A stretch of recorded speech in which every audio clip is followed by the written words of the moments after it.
Ashes of Earth. The Dominion's armadas came without warning. Their warships blotted out the skies, eclipsing the sun over every major city on Earth. For centuries, they had enslaved species across the stars, beasts of burden, miners, soldiers, and cannon fodder. Humanity, in their eyes, was no different. We were just the next addition to their empire chains. The first strikes were merciless. Orbital bombardments reduced oceans to steam, forests to ash, and cities to craters of glass. Billions died in the opening hours. Entire nations vanished beneath the firestorms. Communications collapsed, governments fell, and the once proud homeworld of humanity was silenced in a single day. But not all of us were gone. In the chaos, fragments of the united Terran fleet scrambled to escape. Most never made it beyond the stratosphere, hunted down and burned alive in orbit. Yet one ship endured, the Aegis, a battered heavy warship, once destined for decommissioning. She was not the most powerful vessel, nor the fastest, nor the most advanced. But she carried something no alien armada could destroy, the last breath of human defiance. Her hull was scarred, her engines failing, her weapons half-functioning. Yet inside her steel bones lived a crew unlike any other. Soldiers who had lost their families. Refugees who carried nothing but memory. Engineers who refused to let the old ship die. Together, they became something more than survivors. They became the last torch of a fallen world. From orbit, they looked down upon the ruins of Earth. Oceans boiled. Cities glowed like embers. The Dominion's fleets descended like carrion birds to strip the world of what little remained. The silence of the planet below felt heavier than the void itself. And in that silence, Captain Elias Kane spoke the words that would echo across generations. Earth is gone, but we are not. We carry her fire into stars. And as long as one ship remains, humanity fights. The Aegis turned its prow toward the stars, not in retreat, but in defiance. Outnumbered, outgunned, and hunted, the lone ship slipped into black void, carrying with it the seed of vengeance. The galaxy believed humanity had been destroyed. But from the ashes of Earth, our war had only just begun. The first strike, the Aegis wandered the void like a ghost. Her engines coughed with every burn. Her hull groaned with every maneuver. The crew worked day and night to patch holes with scrap and reroute failing systems.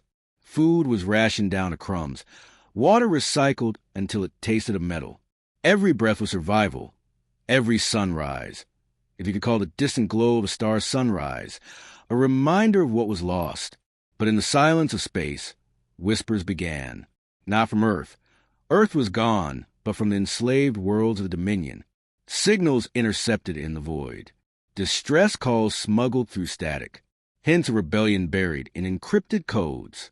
The Dominion had conquered billions of lives, but the sight of Earth's destruction sparked something dangerous in those who still lived under the yoke of chains. If humans could defy the Empire in their final moments, why couldn't they? The crew of the Aegis knew they could not save everyone. Not yet. But they could hurt the Dominion. They could remind the galaxy that humanity was still out there, bleeding but unbroken. Their chance came in the shadow of the Ringcall Nebula. A Dominion supply convoy, fat with weapons, fuel, and slaves, drifted through the nebula's glowing clouds. Escorted by warships, it was considered untouchable. No one dared strike the Dominion where they were strongest. No one but a single human ship with nothing left to lose. The Aegis powered down her lights, crawling through the nebula like a predator through tall grass. Her scarred hull vanished into clouds of ionized gas, sensors muted to whispers. The crew held their breath. To be seen meant certain death. When the first Dominion freighter passed into range, Captain Kane gave the order. The Aegis struck. Her cannons roared to life, tearing open the convoy's lead escort in blaze of fire and shattered metal.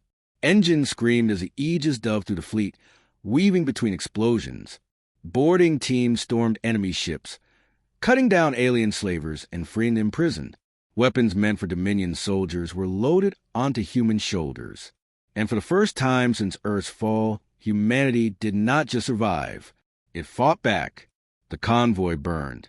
The freed slaves, dozens of species who had given up hope, looked at the battered human ship and saw not a relic, but a symbol.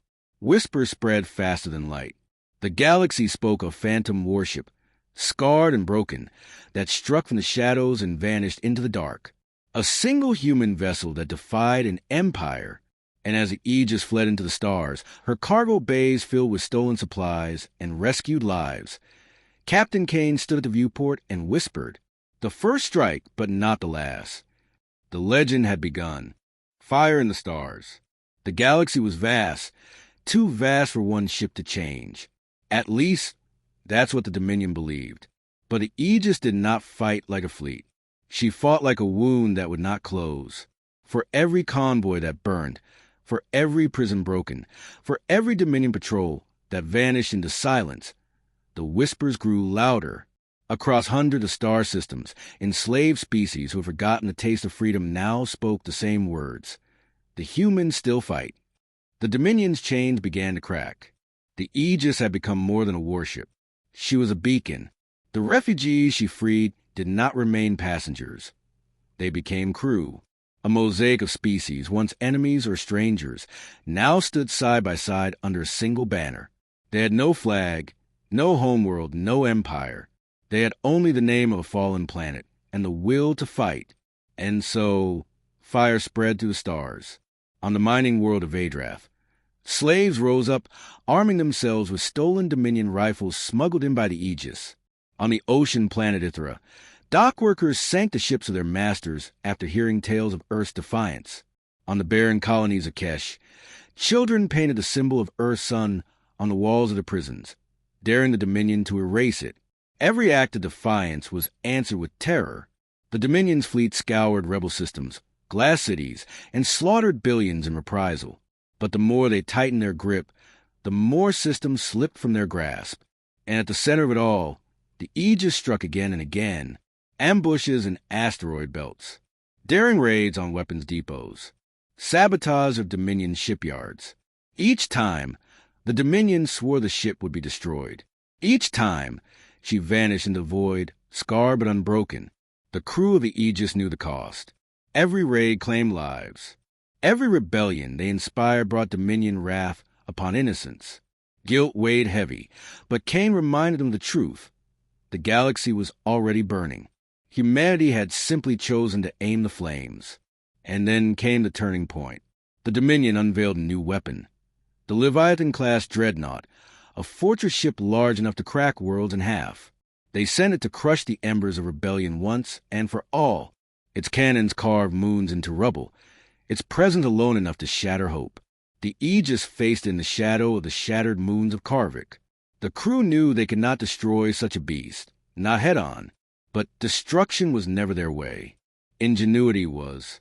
Defiance was. Humanity was.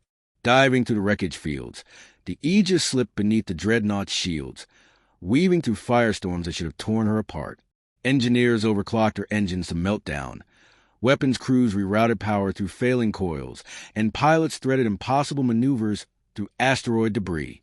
And when the chance came, they struck, not at the dreadnought's hull, but its heart. A single torpedo, jury-rigged with stolen Dominion antimatter cores, buried into the dreadnought's reactor. The explosion did not just tear the monster apart. It lit the void with fire that was seen across the system. The galaxy trembled. The Dominion's invincible weapon had fallen to a single ship. For the first time in 10,000 years, fear belonged not to the conquered, but to the conquerors. And as the Aegis limped away from the wreckage, her engine sputtering, her hull cracked and burning, the whispers across the galaxy became a roar. Humanity lives. Humanity fights. Humanity wins. The fire in the stars could not be put out. The thousandth world. The Dominion had ruled for millennia. Their fleets were endless, their armies unyielding, their throne world, Vorik Prime, a fortress world ringed with defenses so vast it was said no invasion could ever breach them. For ages, rebellion had been a fleeting spark, crushed before it could grow. But now the galaxy burned. The Aegis had lit the first fire, and it spread until 1,000 worlds rose in defiance. Slaves became soldiers. Broken colonies forged warships from scrap. Entire species that had cowered for generations now marched beneath one banner. Not humanity's banner. Freedom's. At the heart of this armada sailed the ship that had begun it all, scarred, cracked, held together by patchwork and stubbornness. The Aegis was no longer just a vessel. It was a symbol. Where it flew, courage followed. Where it struck, empires fell. And now, its prow faced the Dominion's throne world itself. The final battle had come. The siege of Vorik Prime. The Dominion unleashed everything. Dreadnoughts the size of cities. Legions of warships stretching across the void like a steel tide. Planetary cannons that could tear through fleets with a single shot. Against them, the coalition seemed a fragile armada of stolen ships and desperate rebels. But desperation is stronger than fear. The Allied fleet struck like lightning. Waves of fighters swarmed over battleships. Saboteurs warped into enemy formations with jury-rigged FDL drives. World after world, race after race, hurled their fury into the storm. At the center of the chaos, the Aegis led the charge. Her cannons barked fire. Her shield screamed under relentless assault. Her hull split open in places. But she did not fall. Captain Kane stood on the bridge, hand steady, voice unbroken. "We started with one ship," he said over open comms, to allies and enemies alike. "One ship against 1,000 worlds. Today, we finish what we began." The Dominion fleet wavered. For the first time, their commander saw something they could not erase. Unity. Not under fear, but under defiance. The fall of the throne. The battle raged for days. Systems burned. Fleets shattered. Countless lives were lost. But inch by inch, the coalition pushed through. The Aegis, battered and bleeding fire from her engines, forced her way into the atmosphere of Vorik Prime. Enemy guns turned the skies into storms of plasma. The Aegis dove through them, trailing smoke and flame. She crashed through the Dominion's orbital platforms, tearing herself apart piece by piece. By the time she broke through to the surface, she was no longer a warship. She was a falling spear. She struck the Dominion's citadel like a hammer of vengeance. The impact shook the throne world to its core. Captain Kane and his crew, those who survived the crash, fought their way into the citadel itself. Not soldiers anymore, legends.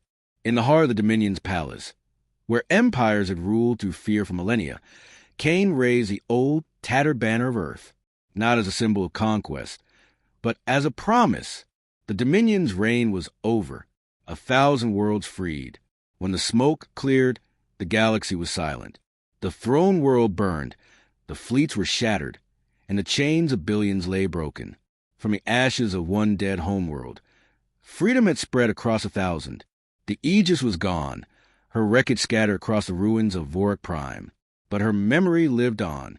Every freed world spoke her name. Every liberated people carried her story.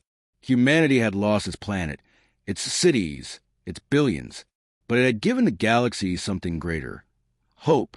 And in every star, in every system, in every whisper of rebellion yet to come, one truth endured. One ship, one crew, against 1,000 worlds. And humanity had won.